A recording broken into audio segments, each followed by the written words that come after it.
प्रणाम गुरुजी। प्रणाम गुरु माँ। मैं सरोज बोल रही हूँ दिल्ली रोनी से। मैं जब भी थर्ड आई पर अपना ध्यान लेकर जाती हूँ तो मुझे बहुत खिंचाव महसूस होता है और इसी तरह का खिंचाव मुझे क्राउन चक्कर में भी महसूस होता है और ये खिंचाव मुझे बहुत अच्छा लगता है। और जब भी ओम का उच्चारण किया जाता है नीचे से लेकर मुझे क्राउन चक्कर तक वाइब्रेशन फील होती है। जब मैं और मेरे हस्बैंड साथ में बैठकर साधना करते हैं तो मेरे हस्बैंड ओम बोलते हैं और मैं शांत हूँ, तब भी मुझे क्राउन चक्कर पर थर्ड आई पे बहुत खिंचाव महसूस होता है, बहुत एनर्जी महसूस होती है। शरीर में ध्यान केंद्रित करती हूँ तो मुझे बहुत एनर्जी का एहसास होता है और मुझे थर्ड आई में प्रकाश तो दिखाई नहीं देता, लेकिन जब मैं मौन बैठती हूँ तो मुझे आपके पैर दिखाई देते हैं। मुझे ऐसा लगता है जैसे मैं आपके पैर छू रही हूँ और सिर पर मुझे दबाव महसूस होता है। तो ये मेरी कल्पना है या क्या है? इस बारे में मेरा मार्गदर्शन करें गुरुजी। प्रणाम गुरुजी। धन्यवाद गुरुजी। प्रणाम आपको। पहली बात जो है, थर्ड आई पे अगर खिंचाव महसूस होता है बहुत शुभ है। थर्ड आई पे मुझे प्रकाश नहीं दिखता, जरूरत भी नहीं है।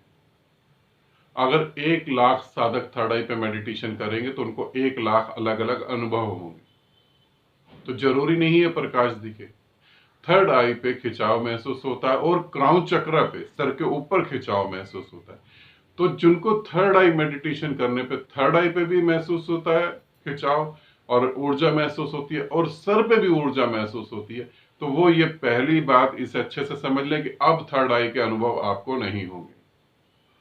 अब थर्ड आई के अनुभव 1-2 हो जाए तो हो जाए, वरना अनुभव नहीं होंगे, क्योंकि आप सीधा थर्ड आई से परमात्मा के राज्य में चले गए, परमात्मा के शहर में चले गए। तो अब आपको थर्ड आई के अनुभव नहीं होने वाले, ठीक है ना।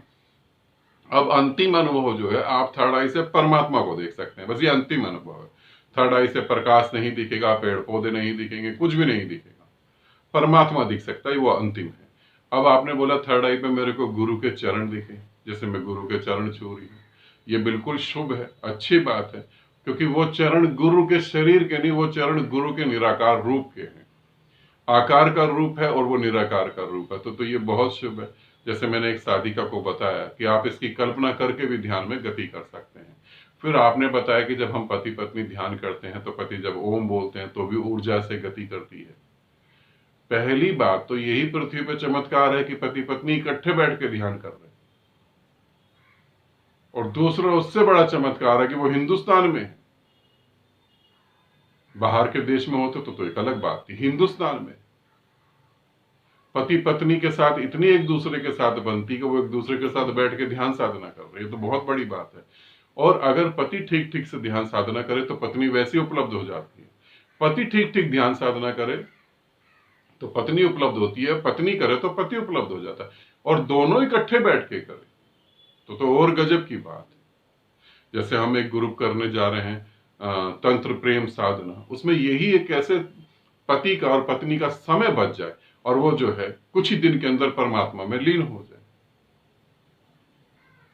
तो जो तुम्हारे साथ घट रहा है वो तो शुभ है, बहुत ही शुभ है, ठीक है ना। तो इसी तरीके से तुम साधना में गति करो, और वो खिंचाव महसूस हो रहा वो अच्छा और होना चाहिए, मगर ध्यान रखना अब थर्ड आई के अनुभव कम हो जाएंगे, अब सीधा परमात्मा का अनुभव होगा, तो उसे स्वीकार करना। जैसे बोला प्रकाश नहीं दिख रहा, जरूरत ही नहीं है, छोड़ दो। कई बार ऐसा होगा थर्ड आई पे कोई अनुभव ही नहीं हो रहा, तो छोड़ देना, घबराना नहीं, बेचैन नहीं होना, परमात्मा खुद आ रहा है, तो अब थर्ड आई की भी जरूरत नहीं, ठीक है। आनंदित रहो, सदा खुश रहो, बहुत बहुत प्रेम आप सभी को।